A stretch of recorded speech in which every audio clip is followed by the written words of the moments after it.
Bill Belichick's girlfriend has been banned from all North Carolina football activities. Oh, wait, she wasn't banned.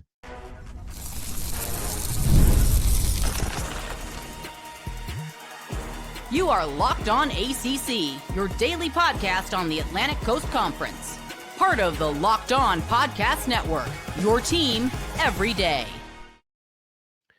Shout out to the everydayers, and thank you so much for making Locked On ACC your first listen and your first watch. We're available free wherever you get your podcasts. We're free on YouTube. We're part of the Locked On Podcast Network, your team every day. He is Kenton Gibbs from Locked On Wolfpack. I am Alex Donno from Locked On Canes. Today's episode is brought to you by the Amazon Fire TV Stick 4K. Turn any TV into your Xbox. No console needed. Head to amazon.com/firetv locked on to learn more. As it turns out, we'll discuss today, college football playoff is probably going to expand to 16, not 14. What does that mean for the ACC? And I know Kenton loves this, that we have to lead off with the Bill Belichick, Jordon Hudson drama. Like, this story will not go away. So on Friday morning, and I had just watched this video, and then Kenton sent me the link. It's like we were watching the same thing at the same time. Pablo Torre, formerly of ESPN, reported, and saying he's got a number of good sources on this, that North Carolina has banned Jordon Hudson, Belichick's 24-year-old girlfriend and publicist, apparently, and manager. She has been banned, he said, from all football activities, right, to take away the distraction, right? And that report, Kenton, he was spreading like wildfire this morning. North Carolina comes out and issues a statement saying, while Jordon Hudson is not an employee at the university or Carolina Athletics, she is welcome to the Carolina football facilities. Jordon will continue to manage all activities related to Coach Belichick's personal brand outside of his responsibilities for Carolina football and the university. So North Carolina says she is not banned. Kenton, should she be banned? Well, in the words of the great Shakespeare in Hamlet, to be banned or not to be banned. But in all seriousness, this is what a joke. What a joke we're looking at here, right? Donno knows my displeasure in talking about this. If we're having a conversation of should she be banned, I would argue no. She is a member of a member of Bill Belichick's very close personal circle. She is very clearly entangled with many of his business ventures and whatnot. I would argue she shouldn't be banned because she hasn't done anything, to my knowledge, that rises to the level of egregiousness to where I would say, hey, this person cannot be around your team. This is a legitimate cancer to your team. If you are to ban somebody, to me, they have to rise to that level. But right. I will say this. The fact that we're even having this conversation makes it lean much closer to a yes. Because without having coached a single snap of North Carolina football, without having a single ball kicked off for North Carolina football in terms of regulation, real time, live bullet or live game time is happening. In terms of having those things happen, we have had 0 seconds of that. And yet we are going back and forth with Pablo Torre here about, oh, is the old lady banned? Is she not banned? This is a moment where and I'm saying this, I'm going to touch your shoulder when I say this, Jordan. Everybody that's not Jordan, go away right now, okay? Including you, Donno. Go away for a minute. All right, now, I'll see you. I'm saying this as 29-year-old Ken, who would be talking to a 24-year-old, okay? I, too, at 24, may not have had the self-awareness to know, you know what? It's probably best for me to pull back. It's probably best for me to pull out. Jordan, you need to have the self-awareness. Don't show up no more. Self-impose a ban. Don't let them ban you. Just choose on your own to say, you know what? I love this man. This my man. He's doing his thing. I got to get out his way. Right now, I'm in his way of achieving his goals. Nobody is talking about what North Carolina is doing on the recruiting trail. Nobody in the national media is talking about top-rated portal class. Nobody in the national media is talking about Bill Belichick could be building a legitimate contender over there. You know what everybody is talking about? Whether or not you are or are not banned. So, Miss Hudson, I'm going to say to you very gently, because I know, trust me, I've been 24 before. I'm not that much older now, not that much wiser, but I'm a little bit wiser. go ahead and exit stage left for yourself. You can still be in a relationship. You can still be his manager. They still CC you on all the emails, all that good stuff. But in terms of the football operation side of it, it is clear that this is becoming a bigger story than what it should be. Go ahead and exit stage left. As a self-imposed ban, not a university ban. Well, and you're right, because there's really only two people that can ban Jordon Hudson. It's Jordan herself, like you prescribed a self-imposed ban, or it's Bill Belichick. Because Right. when I saw the report this morning and I heard what Torre had to say, the part of it that made no sense to me at the time was, do you really think North Carolina, as in Bubba Cunningham, the AD, or any other high staffer in the athletics department, do you really think they are going to decide, oh, this coach we're paying $10 million a year to, this guy that everyone refers to as the GOAT for his 6 Super Bowl rings, all of the gravitas that he brings to our program, one of the best resumes in football history. We're really going to be the ones to decide. You think Bubba Cunningham, who's paying $10 million a year to Bill Belichick, is going to go behind Bill's back and say, yeah, by the way, hey, your girlfriend, there's photos of her all over the athletic department. She will not be allowed in. The security guards, they're not like, it makes no sense to me. Like if Bill Belichick, and it seems like Belichick family, by the way, because there's a number of, relatives of his who are supposedly saying they don't seem to like Ms. Hudson very much. So if Bill Belichick were to decide, hey, Jordan, maybe it's best if you sit a few practices out, or if she decides, which is probably the right thing, because that would make things a lot less awkward between her and Bill. But I know Bubba Cunningham's not going to be the one to make that decision. Like that makes no sense. You really want to create discord with your $10 million GOAT head coach before the season even freaking starts to tell him, yeah, your significant other is not welcome at our facilities. That made no sense to me. Not to mention, we talk a lot about the buyout with Clemson and with Florida State and with schools that are considering leaving the ACC. Let's talk about Bill Belichick's buyout for a second here. Bill Belichick's buyout drops from, I believe it's like $8 million or something like that to $1 million in about 22 days. In 22 days, his buyout drops significantly down to $1 million, which, with all due respect, I know Bill has that laying around. Like, that's not an amount that I'm like, oh, there's no way under God's green earth Bill could cough up that kind of change. Absolutely not. So I'm trying to tell y'all folks as genuinely as I can, if anything has happened here, it needs to be a self-imposed, you know what, honey, I'll show up to the games. I'll be there.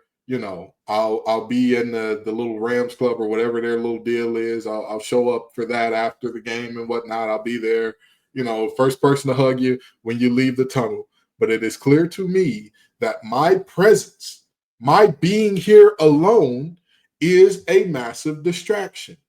Yeah. It's a massive distraction at this point because, again, we are not talking about ball. We have talked about UNC a bunch of times on this show, and I hate to pat myself on the back, but I will give us credit. We have talked about their transfer portal class. We have talked about, hey, they're crushing it in the portal. Bill Belichick has added a ton of players in the portal. So by they've added like 35 players in the portal. Like, they've been very busy.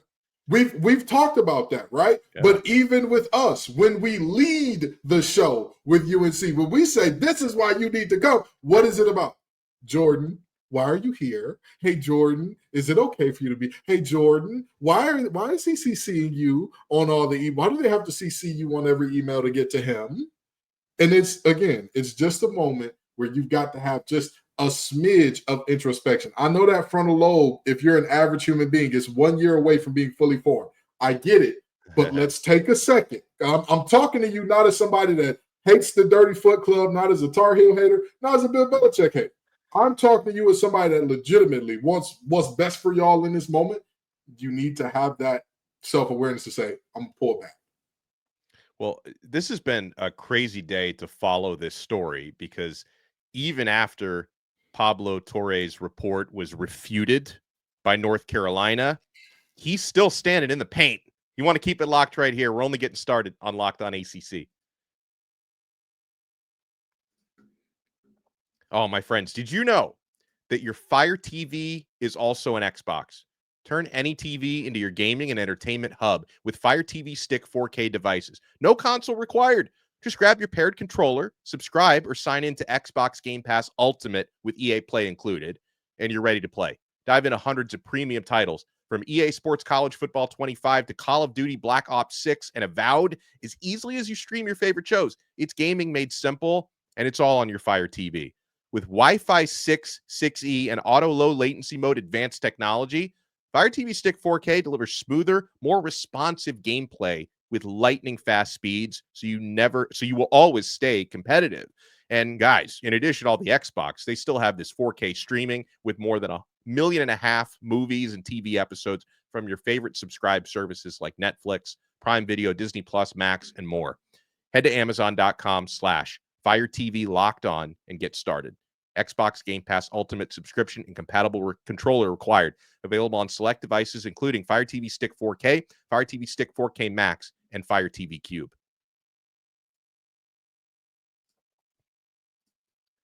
Thank you for making Locked On ACC your first listen and your first watch. For your next listen, make sure you check out our other shows. Kenton and Grayson Boone do an awesome job on Locked On Wolfpack.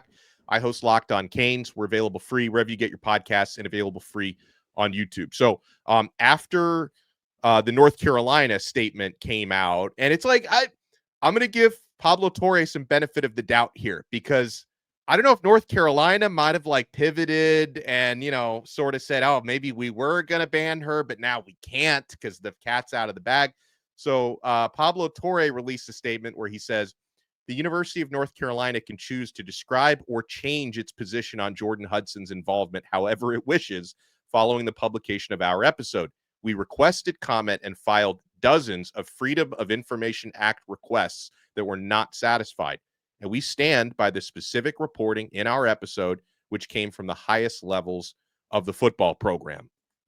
So, I mean, he's not backing down, Kenton. He says he's got high sources. He had this on good authority. I mean, yes. I guess it is possible, because like after this comes out, what's North Carolina supposed to do? Like, do they ignore it and let the story fester, or do they come out and say, of course, she's welcome to all football activities? I could understand his statement in response to the North Carolina statement.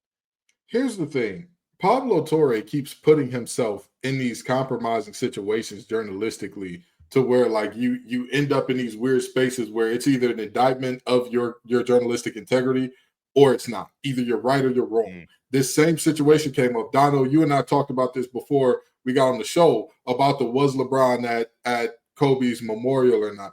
These types of situations, they don't need to be brought up on a national scale. This That's a great point. And this is what I mean in general when I say, like, hey, even though I'm part of sports media, there's a reason why Donno knows it irks my soul to talk about stuff like this. Because to me, while this is somewhat tangential to like, hey, this is related, this is adjacent to the sport, we need to stick to covering the sport. And the reality is Pablo has now put himself in multiple situations where it's like, who's right, who's wrong? And then here's the biggest question about all this. What the hell does it matter to the average consumer and viewer? What does it matter if Jordon Hudson was told, hey, you can't be around anymore, or you can, right? Like, this is very high school drama. This is very Gossip Girl to me. And that's not me. I've never watched Gossip Girl. I've never seen a single episode of that show ever. Neither have I, proudly. So it's a very strange situation for me. Now, One Tree Hill, that's a different story. That was my jam back in there. I don't want to be. No, we're not going to go there. But in all seriousness, this is a moment where we've got to. Can I age myself for a second? Dawson's Creek. Ahead. That was my jam. Dawson's Creek. I got you. You're probably, maybe you've seen some reruns, but you're probably too young. Oh, come on now. We all know that I don't want to wait for my life to be over. We all know that. Come on, man. But in all seriousness, this is a moment where, again, we are asking very specific things about stuff. And my question will always be, what does it matter to the game? And this is why I said Jordon Hudson needs to remove herself, because now everybody's talking about you, but what does it matter to the game? What does it bring to UNC? What does it bring to your man? What does it bring? Is it bringing anything positive? We're working under the assumption that all publicity is good publicity if you see any positive out of this. Anything else, it's a negative. Players are looking at this. Recruits are looking at this. Parents of recruits are looking at this and saying, wait a minute, that may not be a serious program over there. And Lord forbid if we get into the administrators who have now had to be called into making public statements or potentially adjusting things or having to answer FOIA requests. For those of you who don't know, FOIA is Freedom of Information Act, which means any public institution that is dealing with anybody, any entity, any person, you can do a FOIA request and they have to answer that. So if somebody was to say, I want a FOIA request, NC State and Ken Gibbs, any communication about them, any communication to them, I want to know about it. They would be obliged to respond to that in a decent amount of time. They are doing that for you. They're not doing it for his recruits. They're not doing it for Lombardi. They're not doing it for, oh, well, how's the quarterback from how's Gio Lopez looking? They're not doing it for that. They're doing it for you. It's a shame. Let me ask you, as a former ACC football player, you talked about, the distraction element of this. And I was looking at it from like a recruiting standpoint. It's a little harder, I think, to distance from that. But the players who are already at North Carolina, right? The roster. Yeah. How much of a distraction is this? How easy is it to block something like this out? Do you lose a little respect for your coach with all of this stuff going on? How do you think it impacts the locker room? Oh, it absolutely will impact the locker room. And again, it's naive to say, I had the mentality of a soldier, go out there and do a job so everybody else is going to have that. It's not real. It's not. We're humans.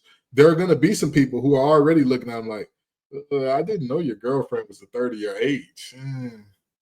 I didn't know your girlfriend was so young that like her dating one of your sons would have people looking at your son weird. Like, hey, yeah. Steve, I hear you like him young. What's going on there? I didn't know that, but now it's being publicized. So now here's the other part about it. Players do a good job of focusing.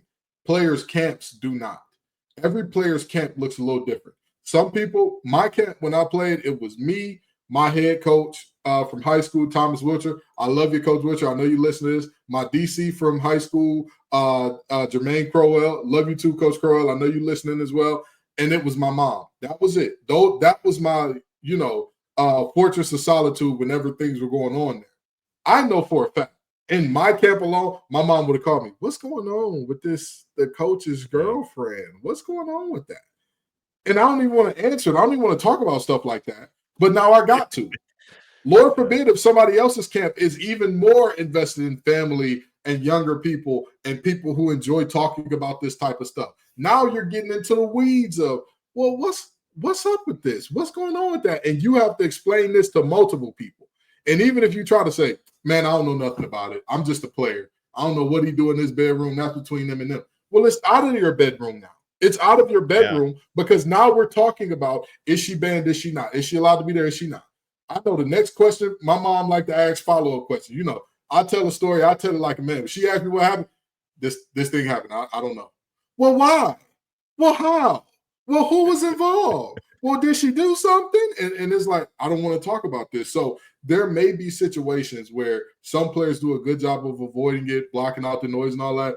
But we cannot pretend like the camps of these players, like the people who matter to these players, won't be calling and asking questions or making jokes about it off rip. Because I know my big sister would definitely call me, what's up with your coaching this girl that's young enough to be in grad school? I mean, really undergrad. What's going on with her? I don't know, guys. I don't know, So that's just the situation as I see it. You can do your best to avoid it. Some players will do a good job. Some players, the amount of questions it generates from the people around them will be overwhelming.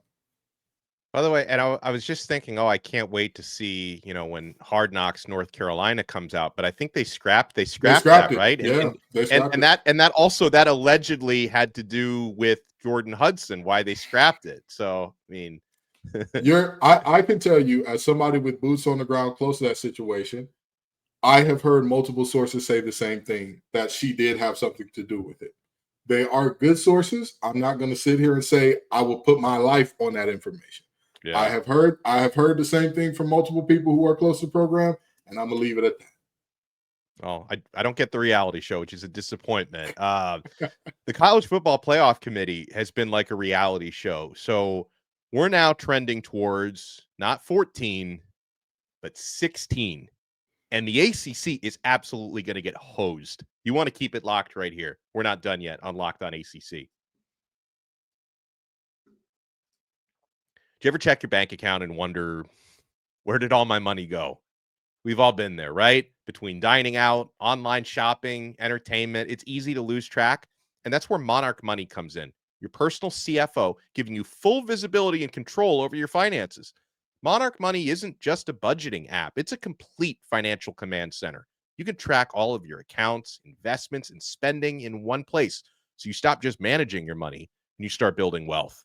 When I started using Monarch, I realized how much I was overspending on things like food delivery, streaming services. Now I budget smarter and I save more. Take control of your finances with Monarch Money. Use code LOCKEDONCollege at monarchmoney.com for 50% off your first year. That's monarchmoney.com, code LOCKEDONCollege for half off your first year. Thank you for making Locked On ACC your first listen. So Ross Dellinger of Yahoo Sports reported that his meetings have just taken place in New York between conference commissioners, and then the SEC and the Big Ten are going to have their own private meeting coming up in New Orleans. They're pulling all the strings with this thing. It was looking like, Kenton, there was momentum for the CFP, which just got to 12 teams. The momentum was looking like expansion from 12 to 14. Now they seem to be all in on 16. So the way the 16-team format would look, and this is something that upsets people from the ACC and the Big 12 especially, is a bunch of automatic bids, Kenton. The SEC would get 4 auto bids. Big 10, 4. ACC and Big 12, just 2 automatic bids apiece. 1 auto bid for the G6, and then 3 at large. And you could imagine, SEC and Big 10s would be fighting for those at large bids as well. And, it's something that ACC Commissioner Jim Phillips told Yahoo earlier this week, that there needs to be fairness and access to the championship, he said. It needs to be a true championship, not artificial and not an invitational. That's his worry about the auto bids. And I have some worries as well, Kenton, because, again, I know the ACC and Big 12 have no leverage, but if you actually are forced to agree to this format where you get half the number of auto bids as the Big 10 and the SEC, you lose even more ground. If we are going to do the guaranteed 4-4 and you're moving to 16, what I see as the Big 12 and the ACC's push, I just want one more of those. Let's snatch up some of those at large. Let's make it not 3 at larges. Let's go 4 for the Big 12, or 4 for the Big 10, 4 for the SEC, 3 for the ACC, right, 3 for the Big 12, 1 for the group of 5 or group of 6 now, I guess it is, because yeah. Pac-12 is not in there. So 1 for the group of 6, and then leave 1 more at large bid. Because to me, I look at this thing and I'm simply saying to myself, you are giving up way too much leverage if you're guaranteeing them 2 times the amount of teams as you are to be in there. And then I want to also look at something from last year on how ridiculous 4 teams would have been. So the SEC got in Texas, Georgia, Tennessee, right? The 4th team, these teams were all tied at 9-3 at the end of the regular season last year. Alabama, LSU, Ole Miss, Missouri, and South Carolina, all tied at 9 wins to end the regular season last year. Where do you go from there? Who's getting in? How do you even decide that type of stuff? And then we know, because of the circular motion of it. I just got to say one more thing, and I'm past to you. But the circular motion of it, those teams, some of those teams that have no good business being there, like an Alabama team that could only score 3 points against Oklahoma, got beat by a Michigan team that could not throw the ball more than 5 yards down the field. Those teams are now going to get in on an automatic basis when you did not earn it. So there are multiple avenues by which you could say, hey, this ain't fair, this ain't right, this ain't what it should be. Well, in terms of like deciding tiebreakers, part of the proposal that Yahoo reported on were season-ending interleague play-in games, where like 3rd place in the conference takes on 6th place, 4th place takes on 5th. And I'm trying to find clarity on this, but I'm pretty sure that seems pretty exciting to me actually to have like play-in playoff games, but it looks like that would only happen for the SEC and the Big Ten for the 4 bid conferences and not for the 2 bid ones. So it's like we're missing out on that as well. And here's the other part of it that is going to have, not only are you get shafted on half the number of automatic bids, but here's the other impact that it's going to have on the ACC.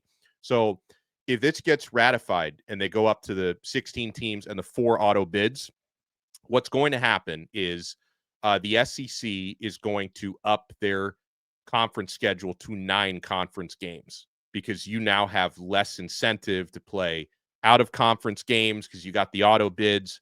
So if the SEC, which is currently at, I think everyone else has this format of 8 conference games, if they move up to 9, that means, we enjoy all of these ACC versus SEC non-conference football games. You're going to have less of those because they're going to have 1 fewer non-con game, and they're probably going to load up their non-con with easier teams because the conference schedule matters so much more, just means more in the SEC, right? With auto bids, the conference schedule is everything. So this is going to take away opportunities for, Florida State plays Alabama this year.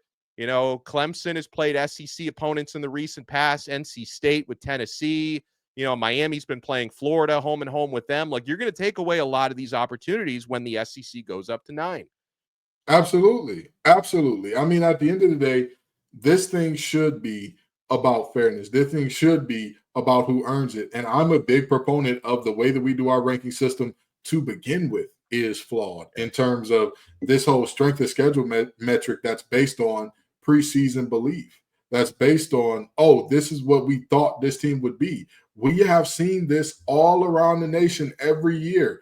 Every year there's a top 10 team that finishes unranked. Every single year we see it. And yet we're going to sit here and say, it just means, look at the strength of schedule. Well, look at who puts who in the draft. I want to make this argument to you. Either Donno was right or I am right. One of us has to be wrong in terms of Georgia's offensive line. And either the offensive line was good because they had a lot of players drafted, or they just had talented players, but they can never mesh as a team, and that actually means something. I don't care if the NFL thinks you're good. I have seen how the NFL evaluates talent. I just watched a guy with 4.5 career sacks as an edge rusher go in the first round. So don't tell me about, there's the most players drafted and this is that and that. Sure, I want to see when you line it up on that field and make it happen, what actually happens. And again, Donno and I talked about this last year. In terms of lining up on the field and making it happen, all of those teams from the SEC that were supposed to be indefatigable, that South Carolina team, they should be right there in consideration for the playoff, lost to Illinois. That Alabama team, that's basically a playoff team. Alex Orji was a quarterback on a roster that beat you. Like, what are we doing here? At some point in time, we have to realize the games matter and they happen for a reason. And we cannot sit here and say, putting up 3 points against Oklahoma does not matter. We can't sit here and say that. We can't sit here and say, it's okay because you're in the right conference for the protection. No, doesn't matter what conference you're in. If you're a 4-loss team, get away from the playoffs, dude. You should not be. We shouldn't be sitting here talking about you to the playoffs. Yeah, well, get ready for a 16-team playoff, and then I guess we can examine this on a future episode. Does expanding to 4 more teams, does that just not only dilute the playoff, because you talked about some of the teams that would have been in with 4 extra, but then does it dilute the regular season because it makes the regular season less important? So we have so much more to get to on this ever-evolving story. We'll talk about it next time. He is Kenton Gibbs from Locked On Wolfpack. I am Alex Donno from Locked On Canes. We'll talk to you again next time on another episode of Locked On ACC. We are part of the Locked On Podcast Network, your team every day.